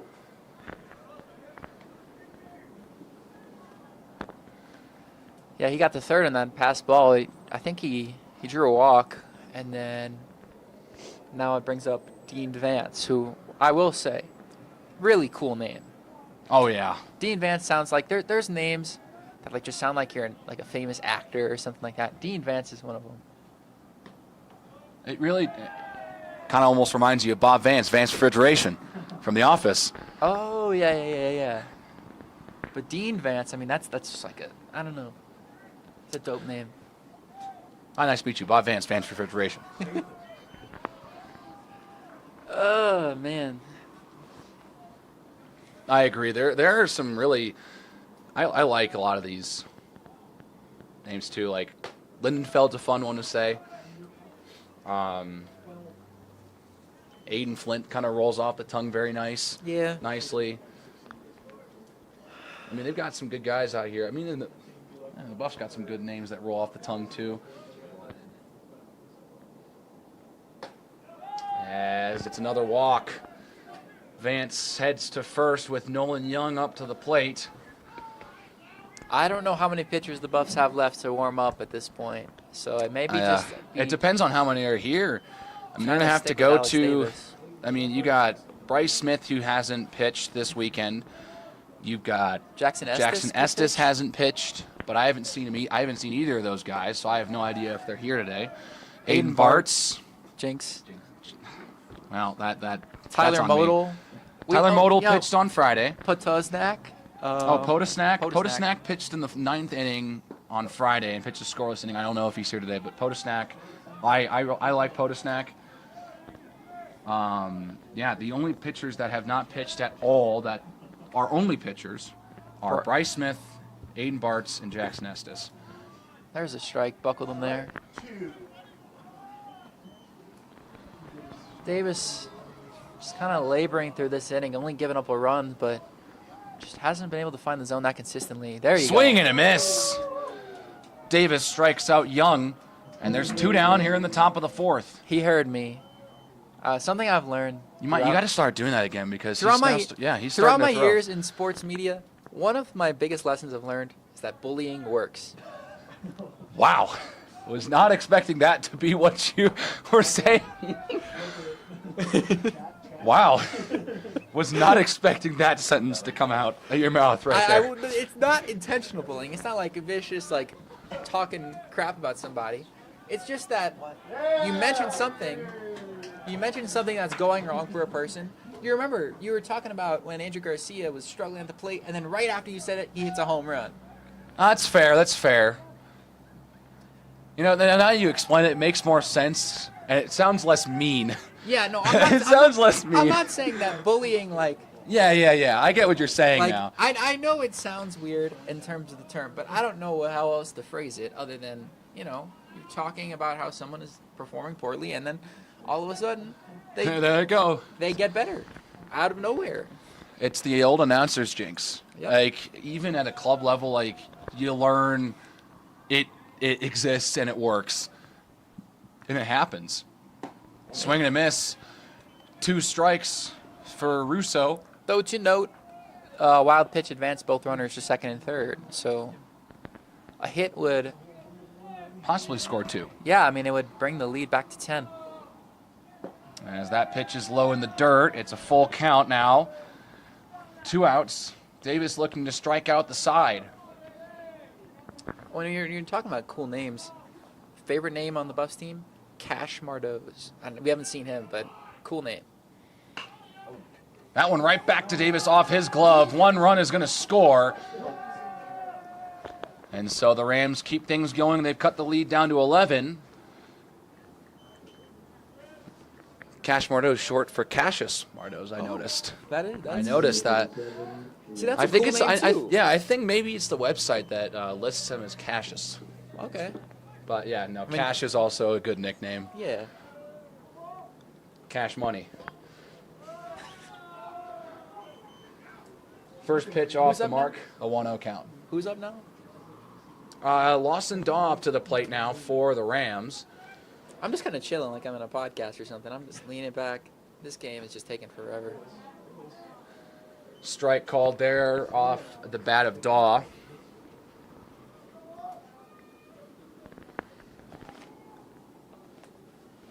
It's a 1-1 count. And that one gets away from Pritchard. Here comes the runner. He'll score. And it's a 10-run game. Dean Vance able to come in and score, and Russo is up to second. Yeah, Pritchard's really struggled with some of these pass balls today. I mean, it's tough when, you're in this kind of situation. You're cold. You're just sitting there squatted behind home plate. And, when those kind of plays happen, it's tough to really stay motivated and stay on your heels like that. It's hard on your legs. It's hard on especially your calves and your knees. One of my cousins was a catcher. I love playing catcher. It was. That's the biggest thing that stinks about being a catcher. It blows out your calves in that sense. You're sitting in the same position. Like it really takes a toll on them. Yeah, it's a pain. I mean, I remember doing it, when I was little, and now I'm a knee surgery, and probably another one on the way. So I will probably not be playing any catcher anytime soon, if any baseball. I definitely, at this point in my life, will not probably be able to get into a baseball team unless I get into like an adult league or something, because I haven't played since I was in 5th grade. True. I haven't played since middle school either. And it's been a while, and like haven't really even like gone recreationally to go like the batting cages very often, or really kind of hits out in an empty baseball park. Like I really have not done much. So I mean, baseball doesn't seem like it's going to be an option for me, at least physically. Going forward, is there's still 2 outs, a 1-1 count to Ned Thompson. Fouled back. 2 strikes, or as our scoreboard says, 5 strikes. I mean, I've never seen that before. Strike 5, that's a rare. Man, strike 5. Never seen that before.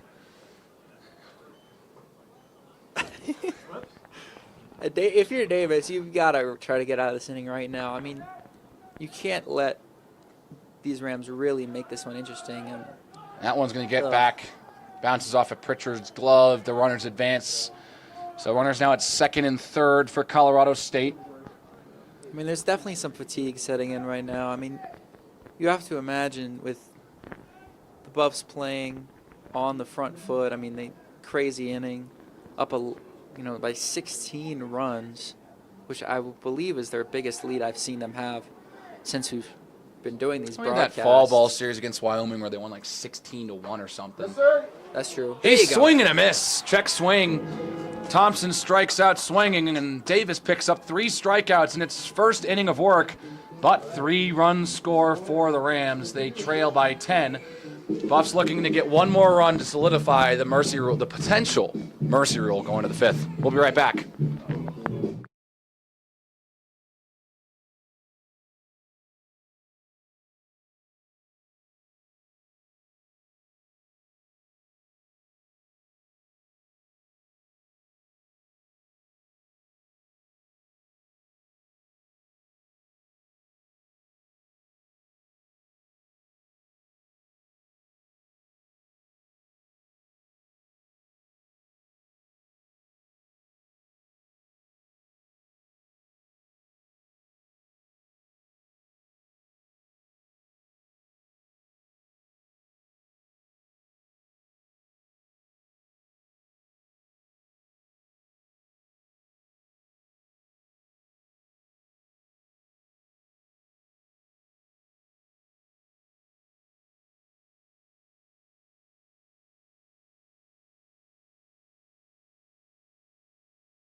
So welcome back to Scott Carpenter Park for the bottom of the 4th between the Colorado Buffaloes and the Colorado State Rams. Yeah, Bryce Smith. Well, this is Bryce Smith to the plate, who we were thinking, he's one of the few pitchers remaining. This is going to be his first at-bat, his first plate appearance of the season. That's pretty impressive. And when you have a pitcher that's pitching as well for the Rams as it's been Lampson, my mistake, forgetting the name. Shout out to him. He's really come through after, they gave up 17 runs, a bit late. I mean, you can imagine at this point. Maybe the Rams are wishing he started this game. But we'll see what they can do. Swing and a miss. And Smith's first at bat is a strikeout. Number 14, Cash Mondo. Well, it's your guy, Harrison. Your favorite name on the team. Cash Mardeau's up to the plate now. Yeah, I mean, he's been pretty solid bat off the bench in his time with the team. I'd have to imagine, no, my lord, the wind. I mean, this kind of feels more like the 100-mile-per-hour gust that we had seen earlier today that could have happened throughout the day. I mean, this is just hard to play in, man. This is just hard. Yeah, I don't know how they're really dealing with out there. We're up in this nice, cozy press box. I feel bad for all these players right now. Mardeau sends this one in the left, and it's going to get down at the track off the wall. Mardeau's almost sent it out of the park. And he's going to dig in for a double, not a leadoff double, but a double nonetheless. Wow, what a nice hit from Cash Mardeau's off the bench. Yeah, His first extra base hit of the year. Yeah, big hit from Cash. I mean, he's, waited for these opportunities and getting that pinch hit. He's had that solid bat you'd like to see from kind of those bench players, and obviously backing up the cool name with a really nice hit. So here's Wymira. I thought for a second, again, it had a chance to get out. I mean, there's That- only that- been one that carried. homer. I thought that was going to get down at the warning track. It hit the wall. It was actually really close to leaving the yard as Wymira swings and misses on that first pitch. Oh, Weimara's I didn't realize he was a switch hitter. I guess so.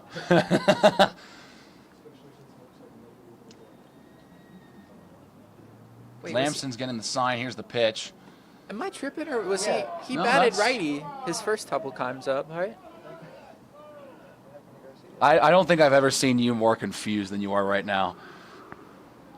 Was Mardo's the pitch hitter for Garcia? Yes. So Carey bat.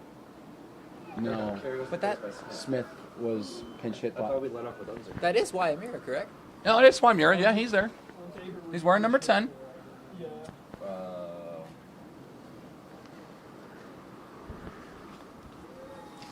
Honestly, I don't The 1-2 pitch on the way, sent down the right field line and foul towards the parking lot. It'll bounce once, twice, 3 times, and maybe hit the side of a car. And that definitely would not have been hard enough to do any real damage. Well, the one time I'm maybe grateful that I don't have a car right now. It's in the shop, but not here today. Not able to get hit by some of these balls that end up in the parking lot. I tell you what, I know you were just earlier saying that you were really sad about the walk home that you're going to end up having. Here. I think I'm gonna get an Uber, to be real. I mean, it may be, it's like a 20-minute-ish walk. It's nothing crazy, but it's just not the weather I want to be walking in. That makes one of us. We could split one if you want. I know we live right basically next door. No, we can cross that bridge when we get there. Fair enough. I don't think it's appropriate to discuss that in the current moment. It's a full count pitch, 1 out. Full count pitch, and Wymira swings and misses. Lampson's had a pretty good day here at the plate. I like what I've seen from him. Yeah, I mean, that hit from Mardos was, I think, the first extra base hit he's given up. Number 9, Evan Harnish. He hasn't let up a run. He came in the second inning after the grand slam from Ashton Unzicker, which so far are the last runs the Buffs have scored. Here's Evan Harnish with the runner in scoring position and 2 outs here in the bottom of the 4th. That was the first hit. And that gets by the new catcher, Harn. And Mardos is at third. Nice place.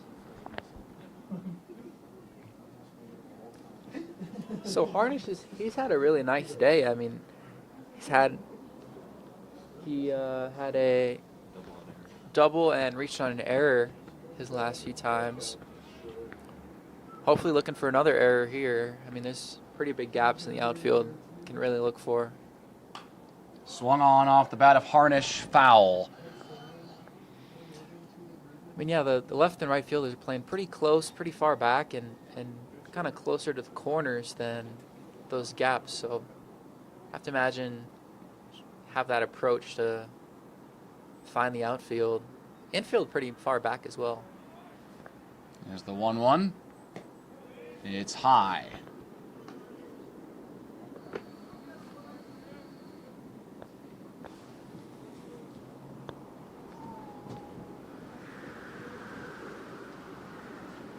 Lamson gets the signs, and it gets behind hard. Here comes Mardos to score. Right as the wind gust picks up. Yeah, it gets right by the catcher. I mean, man, it's just brutal. Yeah. It's just brutal, man. I mean, How you expect today- these guys to play in these conditions? To start it's today, just I tough. wasn't even sure if it was going to happen. But either way, I mean, these guys have, they've gutted it out. They've played some good baseball, some sloppy baseball, but baseball nonetheless. Can say that. That's definitely one thing we can all agree on. This is baseball. Indeed, it is baseball. As Harnish has walked to first base, 2 outs. Jared Walsh to the plate for Colorado. We'll see what he can do at the plate here with 2 outs. And that one is in there for ball.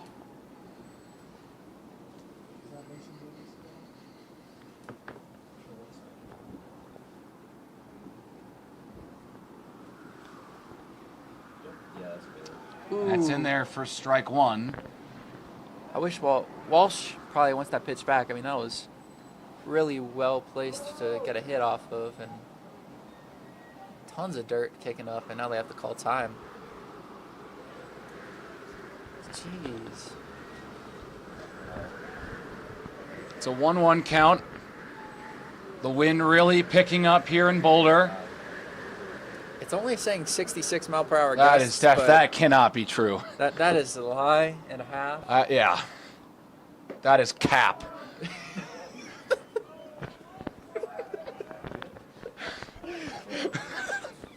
For those that don't know, that means incorrect. That's a lie. A lie. Get some Gen Z slang in here. Man. It's an 11-run game. Gotta start having some fun at some point.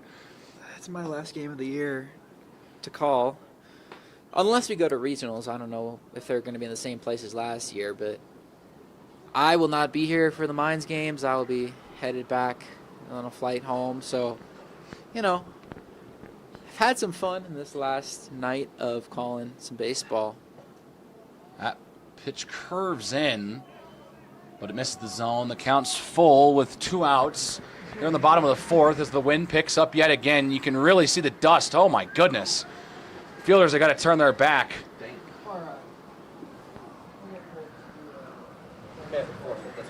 And it's still coming around. Man, it is This is incredible. howling. And that's an understatement. Yeah, I mean, I don't think really I've ever seen wind have this much speed ever. As they tried to pick off Harnish, it got away from the first baseman. This is ridiculous. I mean, Harnish will be going on this pitch. My goodness, it feels, Well, I will say my hands make it feel like it's in the 20s. We are in the 40s right now. What does it feel like? What's the feel? It feels like it's says probably- feels like 31 right now. Yeah, that makes sense. As Walsh has walked. Yeah, it feels like 32 right now. It was in the 70s yesterday, by the way. I cannot believe it. Colorado weather in a nutshell. And there Another goes hat, a hat. flies off. You just got to feel for the guys out here. They're chasing down the hat. Yeah, he's got it. It went from the third baseman all the way, like, Nearly to the Way, corner. I yeah. mean, I really feel for the guys that are out there right now. These are brutal conditions. Holy shit. The wind, the dust, like, We're starting to get some dust blowing out here. Are we in like the Sahara Desert right now? It feels like we're. Oh my goodness! I'm even starting to get a little bit of it. Starting to feel it. The only thing I'm grateful for is that it's not blowing directly at us. That is a very good point. It's blowing away from us. He's trying to pick off Harnish at third. Dropped the ball. And he He's dropped safe. the ball, so Why didn't they double he's safe steal? at third. That is one thing I will never get in baseball. They didn't double steal. Yeah. I think he didn't even realize that. the Maybe ball was not. Either. Maybe that was it on that the- situation. He made the call. He made a business decision to steal Yeah, third. business decision. That's a good way to put it. I guess I need to. Now he goes. Yeah. Yeah, now Walsh going to second. Now the ball gets away from Harn. They'll keep Harnish at Bailey. third. Bailey was like, "Don't even think about it. Go back." Just stay there. Stay at third. So Bailey at the plate. Ugh. This is What a day for the Buffs Rams to be playing. What a day. never a dull moment in the Rocky Mountain Showdown. Never. Never, ever, ever, ever. That one's in there for strike one. I mean, It's a I remember 2-1 count. I called the Buffs Rams football game for Radio 1190 earlier this year. I mean, that was a crazy game, classic. That one popped up off the bat of Bailey, popped out and away. And, every time I seem to call a rivalry game, it's crazy. Because, even if it's just for fun, I went to the Pac-12 tournament for women's basketball in Las Vegas, and I decided, what the heck, I'll call UCLA USC. Game goes to double overtime, incredible, like, all the way around. And every time I seem to commentate a game, there's something crazy that happens.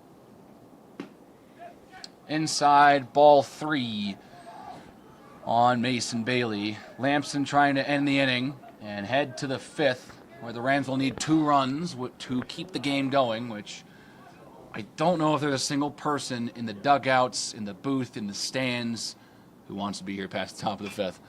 As Bailey pops this one up into right, it's going to get down. It's going to score another run. It might score another 2 runs. It will score another 2 runs. Walsh scores, and it is 20-7. The Buffs have put up 20 runs this evening here in Boulder. Yeah, first time this season that I can remember a game that I've been to where you scored 20. Oh, yeah. I mean, it's 20 pretty runs. incredible. The Air Force Falcons scored 20 runs in a mercy rule win against the Buffs. But that's Yeah. it. I mean, and now the Rams, they've been able to score. I don't think there's anyone in that dugout, like you mentioned, that doesn't believe they can score and keep this game going. But they would need to score 4, which they haven't done this game. And, Nathan Hoffman with a chance to maybe make it even a further chance. 20 runs, 10 hits. Again, like just the hit to Twice run as many runs as discrepancy. hits. Yeah, I don't know if I've really ever seen that. In the majors, I've watched baseball for probably about 12 years of my 20-year life. I can't remember seeing that kind of score. That one popped up, might be hitting. It does hit the roof of our box and drops down, hits the bleachers a couple times. Amazing call right there. That was awesome. You got intense. You got riled up. I was expecting. I was not expecting it to fall forward. Right. I was expecting it to fall behind Right. the press box, but it fell in front. It was the first time I actually completely didn't jump out of my seat when the ball hit the bleachers. We've seen that happen a couple times. I jump up every time. Like Hey. you can't predict it. You know it's coming, Yeah. but it still scares the heck out of you. Swing and a miss from Hoffman, and that ends the inning. I will say, would help the Buffs in that inning extend the lead a little bit. They got aggressive. They got aggressive on the base pass. They got aggressive in their swings, and they paid it off with 3 runs. And so we head to the top of the 5th, where the Rams looking to keep this game going. The Buffs trying to mercifully end this game and this day for everyone here in Boulder. We'll be right back.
Welcome back to Scott Carpenter Park in Boulder. If you're just joining us, which you probably aren't, but if you are, you've missed a incredible game of baseball.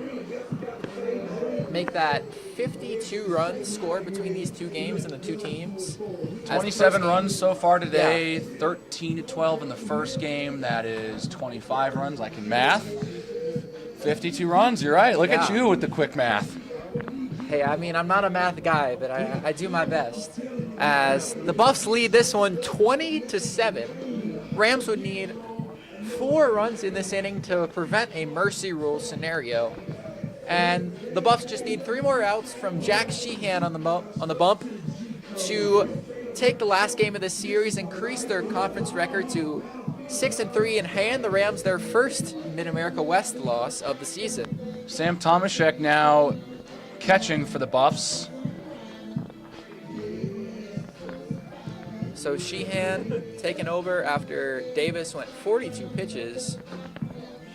Picked up 3 strikeouts. Yeah, picked up 3 strikeouts, but 42 pitches in 1 inning is pretty That's a wild. long inning. Yeah. Only gave up 3 runs, though, as, you know, the Rams have gotten a lot of runners on base, but not quite able to put together, you know, I know 20 runs is a lot, but haven't quite gotten this game too interesting as Jonathan Kokenauer steps in. I've been saying Kokenauer. I don't know. It's a tough one. Kokenauer seems right. We unfortunately didn't have a ton of time before the game to talk to either team to, you know, get pronunciations right and everything. I want to make Sheehan sure that has we him get in an all 0-2 that count. stuff right for you. Yeah. Just going forward. Yeah, 1-2 to, I'll just say Jonathan at this point.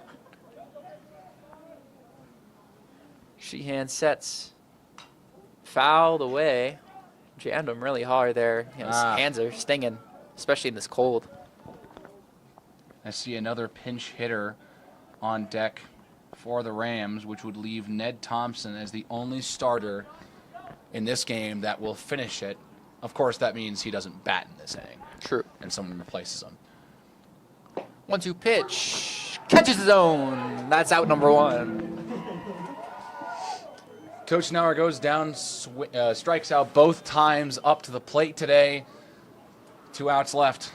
Yeah, I mean, Ump left us in some suspense there, but 1 down, so that'll bring up Bryce Coy. He started that first game this morning, or this afternoon. It felt like, I mean, we've been here for so long, it feels like it was this morning. Yeah, that game started at 3 p.m. I cannot believe that I'm saying that.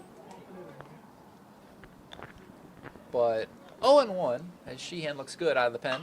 That one popped up, heading into shallow left, and the play is dropped. Oh, no.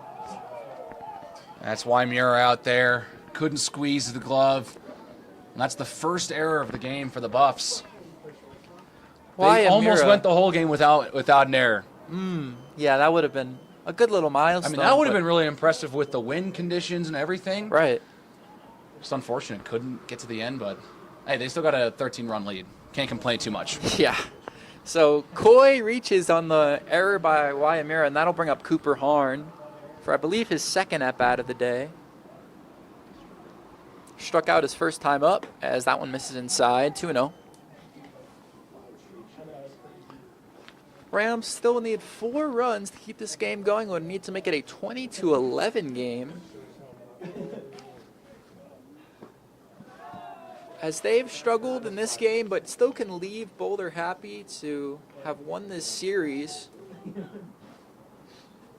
3-0 now on Harn, and would still be in the lead for the Mid-America West. Fouled away, 3-1. Had the green light, why not? You're down 13. Take a swing at it. Give it a whirl. Sheehan looks in, pitched in game 1 of this doubleheader, and that one's check swing and a check swing grounder to Sheehan, and he gets the second out. Mardo's over there at first, coming in for Garcia, able to make the catch. I mean, they've been calling some of those foul balls throughout the season. Surprised they let that go. Heads up baseball there to keep going with the play and get him out of first. Yeah, solid job, and that'll bring up Who we think? number 34. We think it's Derek Wells. It's either Derek Wells or Riker Poblowski. It's one of the two of them. Number 34 takes ball 1 outside as Sheehan has the Rams down to their final out. Chance for the Buffs to split the doubleheader. At least end it on a good note. Head to face Mines next week right here at Scott Carpenter Park. You can catch all that action right here on the Scoba Sports YouTube. Those games will be on Friday and Saturday as well, just like this series. 1-1.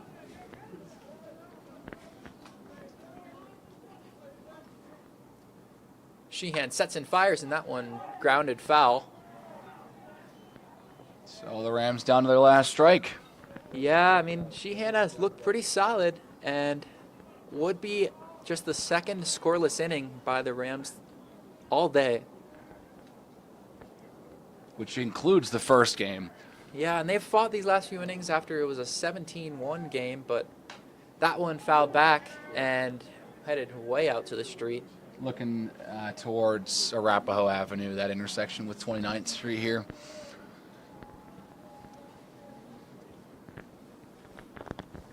So Buffs have the Rams down to their final strike. The 1-2.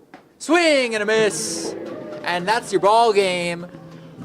The Buffaloes beat the Rams 20-7 in the final installment of this year's Rocky Mountain Showdown for club baseball. Nice way to end the series. Rams still take it 2-1, but a consolation, but an important one as the Buffs move to 6-3 in conference play, hand the CSU Rams their first conference loss, and will face Mines next weekend in a very important series in terms of their standings for regionals going forward. Final thoughts? Very, very good game from the Buffs here. They played well offensively in both games, struggled defensively in game 1, which led to the loss and was a part of it. They also couldn't get some runs when they could in that first game. They really cleaned it up in this second game. Great work pitching. They really won the game in the first 2 innings. Put a couple more through home to kind of cement the Mercy Rule victory, but it stinks. They do have the edge in terms of I think they actually no, they did not break even. They actually come out of this weekend with a positive run differential with the 13-run win, which is kind of weird, but that doesn't matter. You win 1, you lose 2. But this is a really important win because now CSU sits at 5-1. You're now sitting at 6-3. You're now 2 games behind the Rams. And you gotta beat Mines. You gotta win at least 2. You probably want to win all 3 against Mines, and then you play Wyoming the next week afterwards in your only road conference series this season, and you'll most likely sweep them. So if they can win their next 6 games, they'll put themselves in a good position to win the conference and head back to regionals, but that also can put them in a good position if they don't end up winning to get that wild card spot to regionals as well. So a crucial few weekends of Colorado Club baseball on deck next weekend, but for now, they dominate Colorado State 20-7 by Mercy Rule. Game ends in the 5th, and that is all here from Scott Carpenter Park. For everyone here at Scoba Sports, for Alex Roberts, Nick Evans, and Jimmy Searfoss we had on earlier, for the scoreboard helpers and baseball representatives we had here tonight. We say so long. I'm Harrison Simeon, and you heard it here first.